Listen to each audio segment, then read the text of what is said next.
This is Pet Life Radio. Let's talk pets.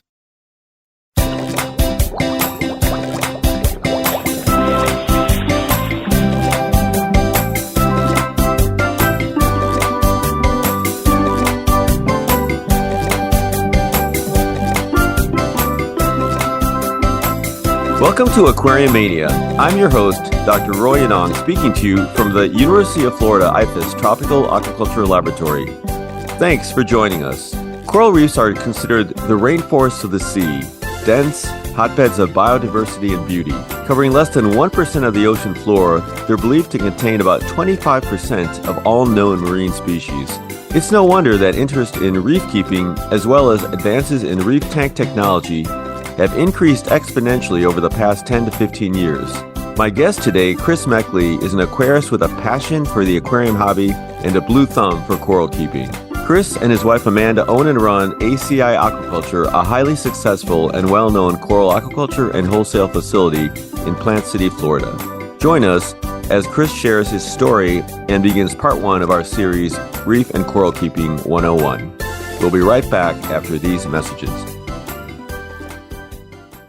Take a bite out of your competition. Advertise your business with an ad in Pet Life Radio podcasts and radio shows. There is no other pet-related media that is as large and reaches more pet parents and pet lovers than Pet Life Radio. With over 7 million monthly listeners, Pet Life Radio podcasts are available on all major podcast platforms, and our live radio stream goes out to over 250 million subscribers on iHeartRadio, Odyssey, TuneIn, Stitcher, and other streaming apps. For more information on how you can advertise on the #1 pet podcast and radio network, visit PetLifeRadio.com/advertise today. Let's Talk Pets on PetLifeRadio.com.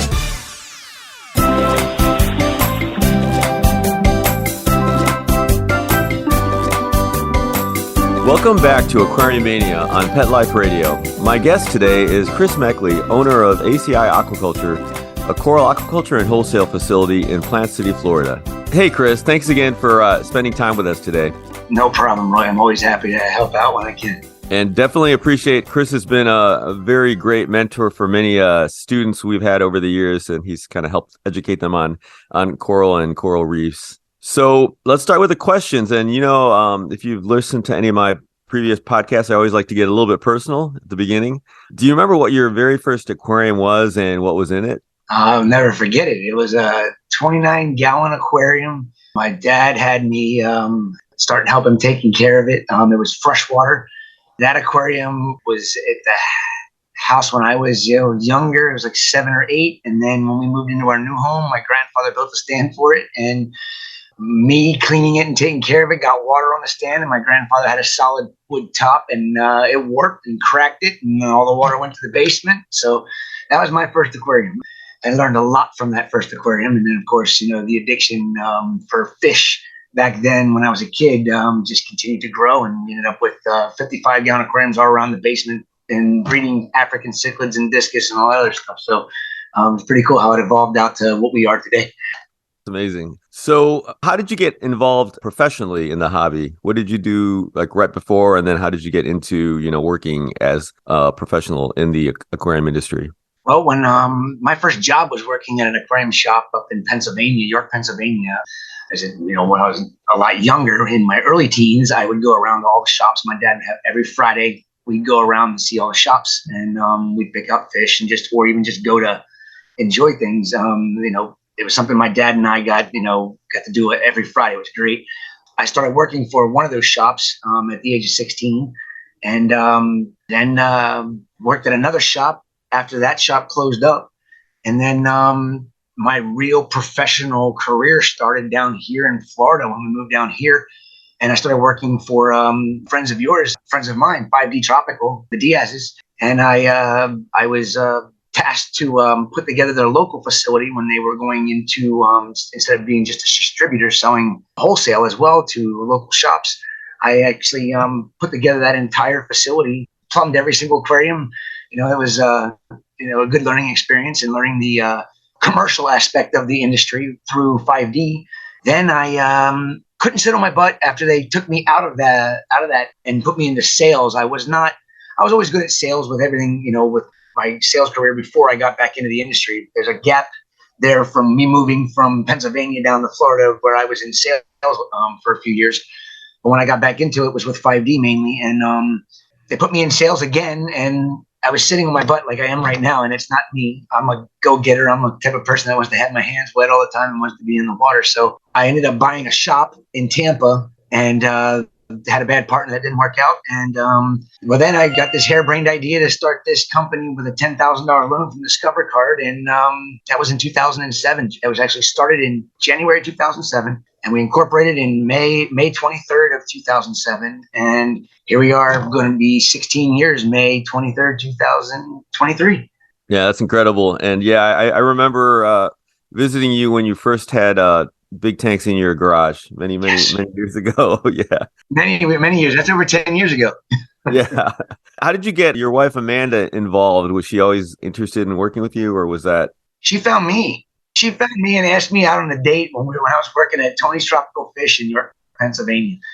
She was setting up an aquarium, and she came in. I helped her out a bunch of times, and then she brought her buddy that she grew up with, her best friend Freddie, in, and she got the nerve to ask me out on a date, and we went on a date, and here we are today. That was in 1998. And then, did you have to convince her to work with you in the company, or was that something she wanted to do? She had her gig that she was doing. She was an accountant, controller for a company. And no, she had every intention of just continuing doing what she was doing. She supported me 100%. What my, my dreams was to, build this, wholesale facility, an aquaculture facility. And it just by chance happened that, in 2009, after 2 years of being incorporated, that I basically ran the business, took care of my daughter while she worked over, in Clearwater. She'd leave late in the morning and not get home till late at night. And she supported everything I did, and she ended up getting another job over here on this side of the pond, per se. Not in Clearwater, it was over, and she worked for a company that was really hit hard by the market crash back in 2009, and she was one of the first to go. And when she lost her job, we looked at each other and we're like, what are we going to do? ACI is in its infancy. We're not going to, it's going to be hard for us to make ends meet. And sure enough, we worked great as a team together with her accounting background and her, ability to really manage money better than my ability to manage money. And my passion for the corals, we worked really well together. She had passion for them as well because she, supported me every step of the way with every aquarium that we had in our home, and turned the garage into ACI, and got rid of the aquariums in the home. And once she lost her job, she went 100% full bore onto ACI and helped me, work out some of the issues that I couldn't figure out. And here we are today. She understands the business just as much as I do. She knows her corals extremely well. She basically is my right hand, and then Daniel's my left hand, and then I got another guy that's my right leg or left leg. It's been amazing, the journey on getting ACI to where we are today with all the hiccups that we've had in the road. And we're here. We love it, and we're going to keep going. And thank you for all your help that you've given us, because I would have never met you if I didn't work at 5D. That was where you worked there for a while, and it's kind of funny how it's such a how small the world really is. Yep. Yeah, definitely. Yeah, thanks. I've got a lot more personal questions, and we're going to hit some of those, I think, and because we're going to do this as we discussed in a multi-part kind of series. So I kind of want to move us on now into the Coral 101 parts. So I know you have a really kind of great sort of outline that you'd like to work with the hobbyists. I'm kind of using that as a little bit of our sort of framework. So for this first part, we're going to maybe talk a little bit about equipment and accessories, but I wanted to kind of ask you some intro questions. So how it works sometimes. Somebody's watching a nature show, they see coral reefs, maybe walked into an aquarium store. Now they want to open up a coral reef tank. So what are some really kind of big picture considerations that you would tell? And there's a couple different groups of hobbyists. So I was thinking your hobbyist first, who's never had an aquarium, a hobbyist maybe who has only kept freshwater fish before, and then maybe a hobbyist who's only had marine fish, but never had any coral or reefs. How would you kind of talk to each of those people? Well, when it comes down to somebody that was that's brand new into the industry, and actually this goes to everybody that's, if you're brand new and you want to go saltwater straight away, or if you have freshwater and you want to graduate to saltwater, this fits both of those categories. Stick with one person that you trust to get your advice, because if you don't, the money pit will become a true money pit. Take advice from one person, and it doesn't mean you take advice from that person and then you find out that, there is somebody else that you would like to take advice from that you think does a better job. It doesn't mean you kick that person to the side completely, but mixing up a bunch of different ways and methods is going to be an extremely difficult process for anybody getting into a saltwater aquarium, because there's a lot of ways you can keep a saltwater aquarium, and they all work. And so mixing all those different ways is something that I steer everybody away from, because mixing some of the methods are usually, sometimes in some cases, okay, but then there's other cases where it's just not going to work out, and you're going to end up with throwing a lot more cash at it. And it's not an inexpensive hobby to be involved with. So, that is something always to think about is, the expense that it is, a saltwater aquarium is. And of course, this has changed over the last, 15 years. It's gotten to be quite a bit more expensive with all this really cool gear that's out there. And personally, I'm so old school. I don't deal with the gear. I'm not a big, for a hobbyist. The hobbyist at heart sticks with the method that I've known for decades. And it's going to be hard to steer me away from those things, because of the fact that you have, instead of it just being metal halide T5 like it was when I got into the industry, you have, all this fancy gear that runs off of, you can use apps to control and LEDs. And there's just so many different things and aspects that can change how a reefer actually grows with the industry.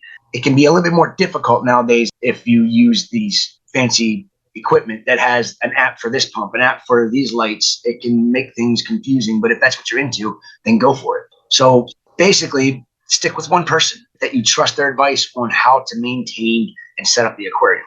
Personally, keep it as simple as possible. I found that all this expensive gear sometimes gets in the way of what we really want to do, and we spend our money on this fancy setup, and it bleeds us dry from being able to even afford to put animals in it. And that's part of the thing that I think the industry needs to take a big step backwards, because new hobbyists don't need all this fancy exotic gear to take care of their aquarium. They need to keep it basic, keep it simple.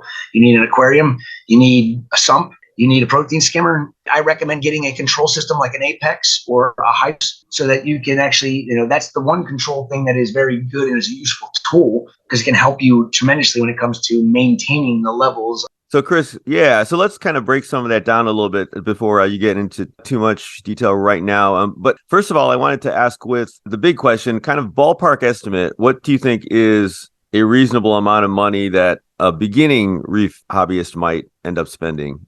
Kind of maybe low end to maybe moderate. What kind of pricing or total cost would you say would be involved? Can't hold me 100% to this, because I'm really not on the retail side of it at all, and I haven't priced an aquarium or anything like that in a long time. But it all depends on the level you want to start off with. And a nano aquarium is what a lot of people start off with, and they can actually be a little bit more difficult to take care of if you want certain types of coral in there. The bigger you go, the easier it is for you to maintain, because the more water volume you have, the less fluctuations you have. So in a nano aquarium, something, 30 gallons, you're looking at, roughly $1,000 for the initial setup. And that's just guesstimating, because I remember when I had my shop, you could buy a nano tank full setup. We'd sell full setups for around, $700. That would have the corals and everything in it, and a basic package of additives and stuff like that would need to go into the system to maintain it. As you go bigger, you can see it's going to get quite a bit more expensive. Again, it all depends on the gear, but if you keep it simple, a 250 gallon or 220 gallon aquarium, that's a big jump from a 30 gallon, but you're looking at, probably between $5,000 and $6,000 minimum. And you can get up with all the fancy gear, you can get up into a lot more money invested into your system than that. But again, go with what your budget says, and follow the advice of basically, one person. If you're dealing with an aquarium shop, be mindful that they're out to make money, and they're going to sell you all the fancy gear. If you have a good idea of what you want when you go to the aquarium shop, it's going to help probably save you some money by listening to somebody that you trust that's outside of a shop that has somebody trying to sell you all the fancy gear, or you ask the right questions. That's key, is asking the right questions. You're on a budget, you don't need all the fancy gear. Let's keep this as simple as we can, and then they can take you into steer you in the right direction for what you're looking for. So let's start with tanks. I mean, you mentioned a little bit or talked a little bit about that already. Can you kind of briefly give us your preferred good minimum size you said was 30, and you talked a little bit about it, but pros and cons, glass versus acrylic, location. Give us a little bit of feedback on all that. Well, an acrylic aquarium is something for if you're new into it and you've never had an acrylic aquarium, they can be, you're going to be really cautious in the beginning with them because if you get a little bit of sand stuck somewhere, you can scratch the aquarium. That is the only downfall to acrylic. They're crystal clear. They look amazing. Personally, I've always been a glass guy. We don't use glass in here because we farm. It's all fiberglass, but that's not something anybody wants to have in their home is a fiberglass tank that you can't see through. So go with, what's in your budget. I mean, glass is usually a little bit more expensive, but less of a chance of having issues with scratching the aquarium. So you're going to get coralline algae growing as your aquarium matures. Scraping it off of a glass aquarium with a razor blade is simple. Scraping coralline algae off of an acrylic tank is not nearly as easy because you have to get the proper equipment so that you do not scratch your acrylic, because coralline algae is a calcified algae which will grow and be on there, and it takes some effort to get it off. So my personal would be glass over acrylic. Now, the bigger you go, of course, the more expensive glass gets. And once you get into the 500,000 gallon range, acrylic is more practical in most cases, unless you have deep pockets. And most of the time you have to have those aquariums built in your home if you're looking at 1,000 gallons, because of course, to get it in there is going to be a nightmare unless you have one that's specifically built to go through doorways, which is about 30 inches wide. And it makes it very hard to make a very large aquarium. So personally, it's glass over acrylic with a reef aquarium. With a fish aquarium only, acrylic's usually a good way to go because you're not going to have all those calcified algae growing, because in most cases, you're not keeping the parameters of a reef aquarium in a fish-only aquarium, even though it's recommended you keep some of those parameters very similar as a reef because the fish came from the reef, and it only makes perfect sense to keep the parameters right so the fish can thrive instead of just survive. And you said you thought 30 is a good minimum size. Any feedback on maybe something a little bigger that you think the water quality will be a little better, but still not going to break the bank? Yeah, 75 to 110 gallon aquarium is a really good size because you have a bigger footprint to work with when it comes down to aquascaping. When you're talking about a smaller aquarium, like a 30 gallon, you've got very minimal amount that you can actually put into it, especially when it comes to fish. It's a big misconception that people, because as an aquarium, you can put a small fish. Well, how big does that fish get? You have to make sure you're mindful of the animal itself when you're putting it in there. So if you want tangs, and, a lot of the fish that like everybody wants, a blue tang, like a dory, they're not really ideal for something smaller than, say, a 90 gallon aquarium. And even that, as time goes on, is a little bit small for that fish because they do get between 8 and 12 inches, if I remember correctly. I think it's the biggest one I've ever seen. So that's something we'll get into down the road with, stocking the aquarium, for the size that you have. You have to just make sure that, the store, when you go to purchase that fish, isn't going to just sell you the fish to make the sale. They got to make sure that they're asking you the right questions, whether or not that fish is going to be suitable for the aquarium size that you have. Okay. So I wanted to talk a little bit more now about a couple other areas, sump, lighting, pumps, and a heater chiller. But let's start with a sump. Can you explain to folks that maybe don't have an idea what a sump is and why it's important and what sort of parameters you would want to use for sizing it?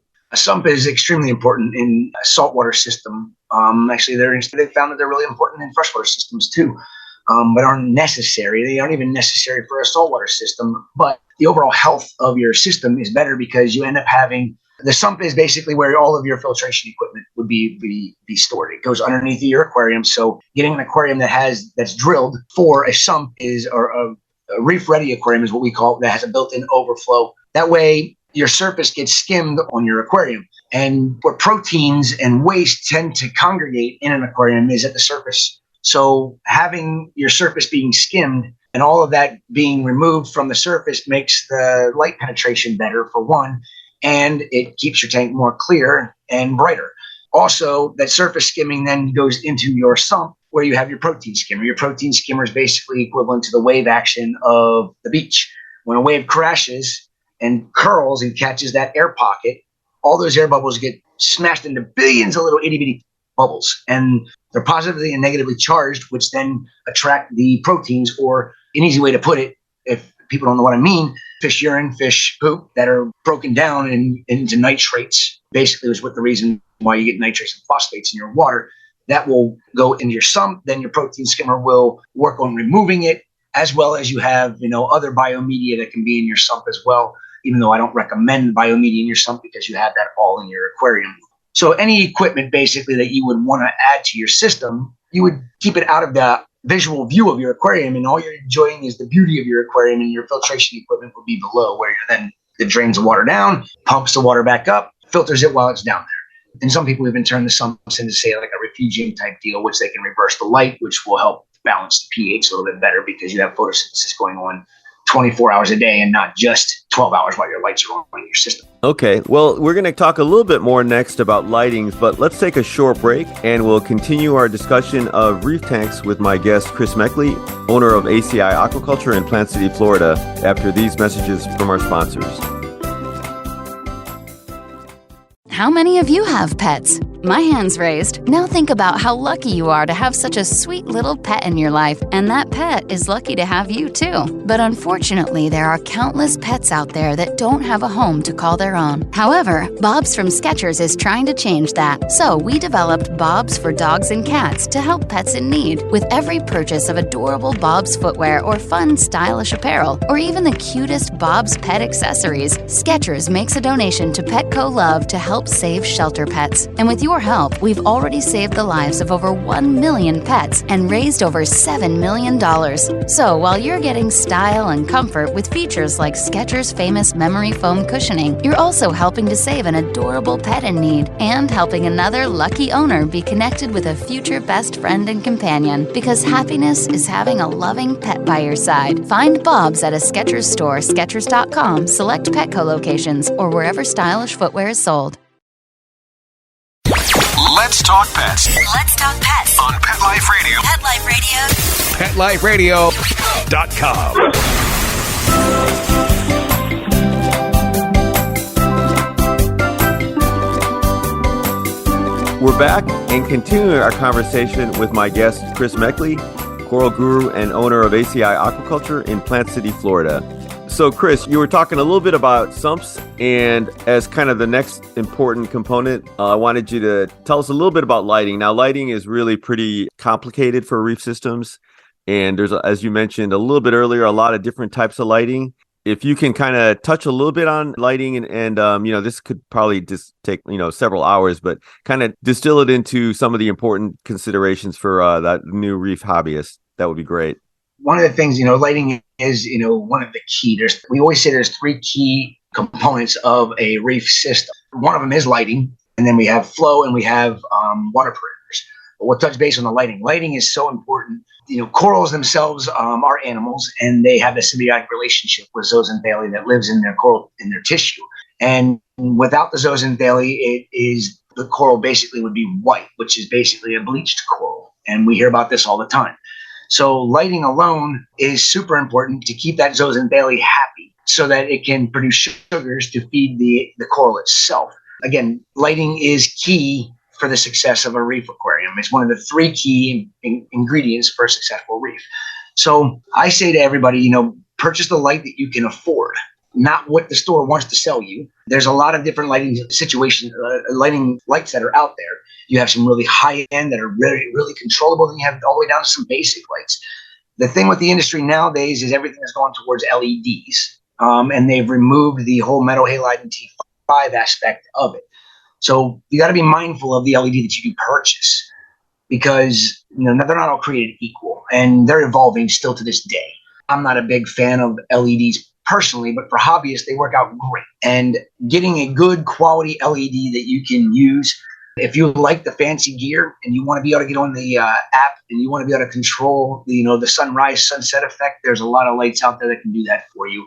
They tend to run a little bit more money, which can be one of the most expensive parts of your aquarium when you're purchasing it, where lighting used to be one of the cheapest parts of the aquarium when you purchased a setup for a new setup. So I have no preference on any of the LED lightings that are out there. Okay, I do. I have one. It's the Coral Care, but they're not aesthetically pleasing. And it's a matter of whether you want aesthetically pleasing or whether you want something that works extremely well, like I do. The aesthetically pleasing stuff is going to be quite a bit more expensive for the hobbyist to get, but they're also going to be able to do a lot more with it.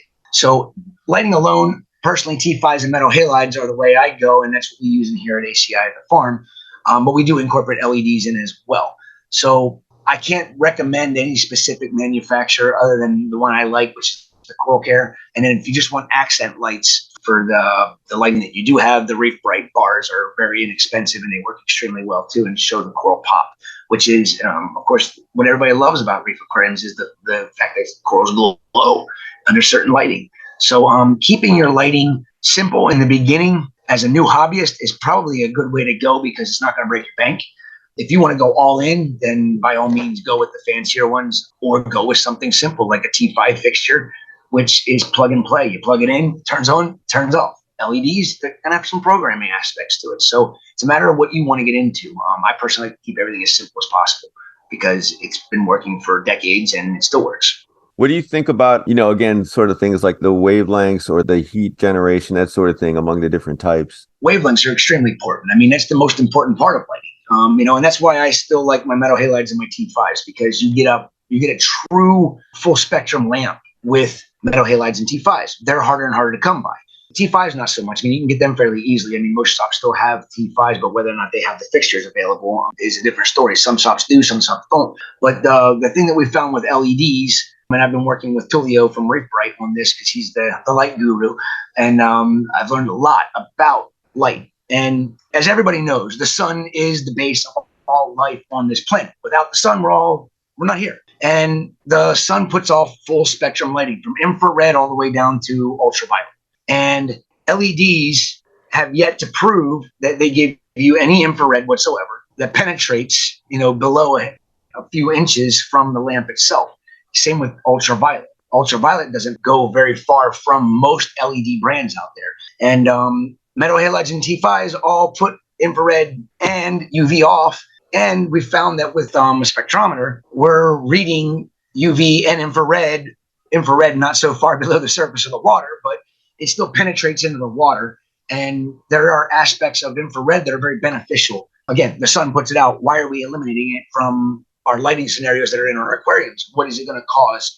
And we've been doing a lot of studies on that. And I don't want to get too detailed onto that for a new beginner, but for hobbyists, LEDs work really well. But in time, we don't know what the downfall of not having infrared and UV is going to be. And I think I've already figured some of it out. But the T5s are a good balance for anybody that's setting up an aquarium. You just have the main LED lights. If you put a T5 on either side of it, you're going to get some more aspects and more broad spectrum lighting out of it, which would be very beneficial for your aquarium and the corals. We found it works extremely well in here for us. T5s.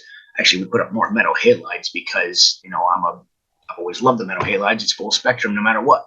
Even when the bulb's 5 years old, it's still putting out more full spectrum light than what an LED would, because you only have to go between like 395. I forget what at the peak. We're talking nanometers or spectrum wavelengths. So 395 nanometers. I forget what the cutoff is on all the higher wave, the lower wavelengths is, but it doesn't go into the infrared side. So you can get a good aesthetically pleasing light, but the benefits of those two wavelengths or multiple wavelengths that we're not getting out of the LEDs in time can be a problem. But short, 5-6 years usually isn't an issue at all. And people still doing it. They've been growing corals under LEDs for, over a decade now. Okay. And the metal halides are a little bit warm though, right? Isn't that one kind of consideration? Back to the other question. The heat, the LEDs were definitely, supposedly more energy efficient. Well, the only energy efficiency you get off of the LED is a watt. So if you're burning 300 watts worth of LED and you're burning 300 watts worth of metal halide, your electric bill is not going to change because of the electricity being used. What you are going to get with a metal halide is a lot more heat. So the heat itself, down here in Florida, around the country, not as bad of an issue, but down here in Florida, we're going to have more heat being put to the aquarium, which might be a little harder to maintain that temperature at the mark we want to keep, which I recommend between 76 and 78 degrees in a reef system. With the metal halide, that could boost your temperature in your aquarium. LEDs do put off some heat as well, but it's not that much. But the sacrifice that you have with the cost of an LED versus a metal halide and the cost of the heat from a metal halide, but the inexpensive part of actually replacing the bulbs, and the fact that the metal halide will heat your water up, where you probably will have to have a chiller on it, depending on the size of the aquarium. In most cases, you don't have to use something to chill the water on with LEDs. So that's pretty much the reason why people steer towards the LEDs, because of it's supposedly saving money. But in reality, balancing everything all out, you spend more money on LEDs because of the initial cost with the LEDs. And metal halides ended up being cheaper with the study that we did.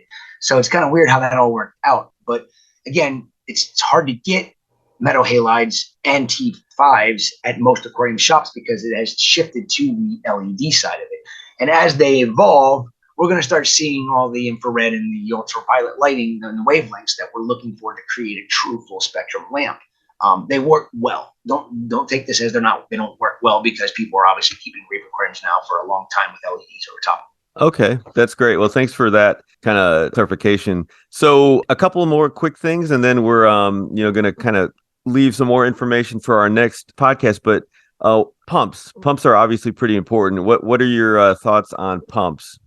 Very, very important. I mean, one of the biggest misconceptions with the pump, your return pump, going from your sump back up to your aquarium is, it needs to match it needs to be 10 times what your water volume of your system is. And nowadays with technology and what they've been able to create with wave pumps, it's not as necessary for you to have that large return pump. Basically, what I always say is, if you put that large return pump that's 10 times your total system water volume, and say your sump is maybe exactly what's recommended for it, but the water volume going through it is so fast that it allows micro bubbles to go back into your system from the water falling, which is very important. When the water goes, skims the surface, goes down into the system, it's mixing with air, which is helping to scrub CO2 out of your water. Then your protein skimmer is scrubbing more CO2 out of your water. Having your return pump be roughly 5 times what your total system volume is, will eliminate the chances of you having micro bubbles in more cases than not. So I would say 90% of the time you won't have the micro bubbles unless you have a really small sump with a 5-time return pump. And that's more than enough to get the turnover that you're looking for. And then your protein skimmer has the ability to skim that water better as well. That's the other pump that's very important to understand is if your tank is 200 gallons, you need roughly 200 to 300 gallons of water running through your protein skimmer. If you go more than that, it's not really doing you any benefit, because you want to be able to make sure that you're getting surface contact that's necessary with the micro bubbles that are inside the protein skimmer to remove nutrients from your water and scrub CO2 from your water. So when it comes down to the return pump, I'd say 5 times the total volume of your water is sufficient. When it comes down to water movement in your system, that small return pump's not going to move the water nearly enough to make the corals happy. So then you just get a wave pump system, which will then create, there's a lot of different companies out there making wave pumps, and the technology is so amazing compared to what it used to be. And the amount of water volume one pump moves versus what it used to be, it can set you up for a successful reef aquarium if it's done right and it's not overdone or underdone.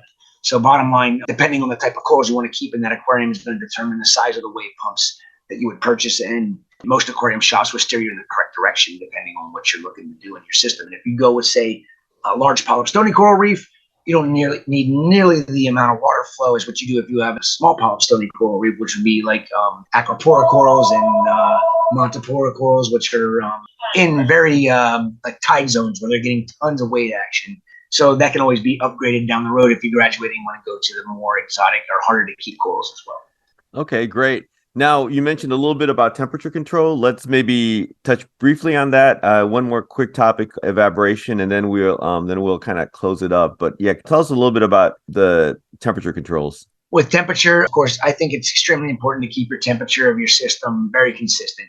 You don't want huge fluctuations with the temperature of your water. I think the biggest issue in the past with metal halides was it would go really high during the day and then it would fall at nighttime.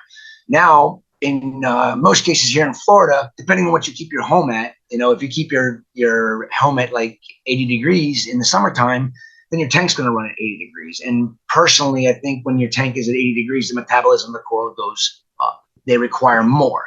So you might need to put a chiller on your aquarium. So in most cases, you would take the return pump for your aquarium, from the sump, it would go into the chiller, then back up to the aquarium. Now, if you're like me in my home, my wife likes to keep it like an ice box sometimes. You want to put a heater in your aquarium to make sure that temperature doesn't fall below the 76 degree mark. So if you can keep your temperature, in some cases, you might need a chiller and a heater on your system, like we do here at the farm. We have heat pumps. So Right now it's super cold out. I mean, it was frost on my windshield this morning. And, we have heat pumps that are, keeping our temperature at 76 degrees. And in the summer, when it's hot out, like the heat pumps might reverse and actually start chilling, but probably not at 65 out for the high today. But keeping it in that 2-degree range is very, very important. Huge fluctuations happen on the reefs in the wild. I've been there. I've seen it. I've been in the lagoons where it's 90 degrees and then the tide changes and all of a sudden you're like, whoa, where did that cold water come from? It's like 68 degrees. So you have 10 to 20 degree fluctuations in the wild, but keep it consistent in your aquarium. It's not going to harm them having big fluctuations, but fish don't like those fluctuations nearly as bad, and the corals can handle it a lot better than fish can. So you always got to be mindful of every inhabitant you have in your aquarium. How's it going to affect them? So try to keep things consistent. Consistency is key in an aquarium for success. You know what? I actually forgot. We did have to touch on the kind of mechanical filtration. So what are your thoughts on kind of keeping the particulates down? There's a lot of different theories from the olden days of reef tanks to today. What do you think is the best way to handle that? I used to be so old school. I didn't even use filter socks, and I just let the silt settle somewhere, and then I would suck it out with a vacuum. But now, I like my filter socks. I mean, 100 micron filter socks are a great way, and that would go in your drain line that comes from your drain would go into a filter sock. But now there's a new technology out there that is just absolutely amazing. So they're called filter rollers. It's automatic filter rolls. So your return line goes into this, and because it's a big roll of 100 micron filter media, it moves extremely slow. So it actually doesn't give a chance to clog and then overflow and still dump that particulate matter back into your system. It is in some cases I've heard that it cleans your particulates out too well. And some people I know, they run the filter roller for some at times, and then they don't run the filter roller because they want to help get some particulate matter. And it's actually with the filter roll, it helps keep your nutrient levels low because you don't have that particulate matter settling, creating phosphates and creating nitrates. So in some ways they're amazing and perfect scenario, especially if you like to feed your fish and you like a lot of fish, they're great. You don't want 0 on nitrates and phosphates. You want to have some of them in there. So if you find that that's happening, if you happen to buy a filter roller, it's something you want to incorporate, not using 100% of the time. With a filter sock, a lot of people get lazy and they don't change their filter sock all the time, and they get full and they overflow, which puts more particulate matter back in the system. And that seems to be the way most cases are, because filter rollers can be, again, another piece of equipment that can be expensive when you're setting up your aquarium, but it does make things easier for you to help maintain parameters, especially nutrients, which can be an issue to a new hobbyist because they are learning what to feed, how much to feed, because you can't overfeed your fish. You can't overfeed your corals, but you can overfeed your aquarium. And overfeeding your aquarium is always misinterpreted as overfeeding your fish. Again, you can't overfeed your fish. They're only going to eat what they can eat. If your aquarium's not big enough or capable of absorbing anything that isn't eaten, then it gets broken down and it creates a phosphate and nitrate issue. So for sure, for particulate matter, you can also use a canister filter, which, a fluval canister filter is a great way of, keeping biological media as well as particulate matters, filtering them out of your aquarium. But the best way to do it is through your socks in your sump or an automatic filter roller. That would be, the most efficient way from what I've seen. My late friend Jake Adams, God rest his soul, was just doing videos on that thing, on the filter rollers, and how much he loved them. He said everybody should be using them. And of course, I can't use them because nobody makes one big enough. No, that sounds good. So I guess our last quick topic before we close up would be evaporation. Maybe tell us a little bit about how you think the best handling of evaporation would be for your hobbyist. For a new aquarist, an auto top-off is the easiest way to go with maintaining evaporation. This keeps your salinity stable. And that can be, there's multiple ways you can do an automatic top-off. You can have a float switch. You can have a little pump with a sensor that, pumps water from an RO, a reverse osmosis reservoir, into your aquarium to keep your water level and your salinity stabilized. We do things a little bit differently in here. We, as you get to be more of a seasoned reefer and you want to lessen your expenses on maintaining your alkalinity, your calcium, and your magnesium, I would recommend you combat your evaporation and those 3 parameters by doing a Kalkwasser dosing schedule. And that's something we can get into, Roy, down the road with the different ways of maintaining parameters, but the parameters are super important. Just make sure your water level stays fairly consistent as well, and you won't ever notice it in your tank. When you have a sump, it'll just be in your sump level where you have a mark for your water level. When the water goes below it, if you don't have an automatic top off, you want to make sure that you put, the correct amount of water in there to get it to that line, that fill line, every day. And that's a matter of whether you do it in the morning, a little bit in the morning, and then again in the evening, or you have the auto top off system where a float switch on it so that you can it automatically does it for you. So there's a lot of ways you can do it, but definitely important to keep your water level consistent in your system. Okay, great. Well, unfortunately, we're out of time, but we will continue our Reef and Coral Keeping series with part 2. Chris will discuss aquascaping and water chemistry as an overview for next time. For now, thanks very much to our guest, Chris Meckley, and our producer, Mark Winter, for making this show possible. Chris, any final words for this part 1? Thank you, and I look forward to helping more briefers and more people want to get into this as we keep going with this series. It's going to be fun. Awesome. Thanks again. Please be sure to check out Chris's web links, which will be found on his Aquariumania guest page. If you have any questions, comments, or ideas for a show, email me at drroy@petliferadio.com. That's drroy@petliferadio.com. Until next time, please be sure to visit your local aquarium stores and keep your tanks clean and your fish healthy. And stay tuned for more of Reef and Coral Keeping 101. Let's Talk Pets, every week on demand, only on PetLifeRadio.com.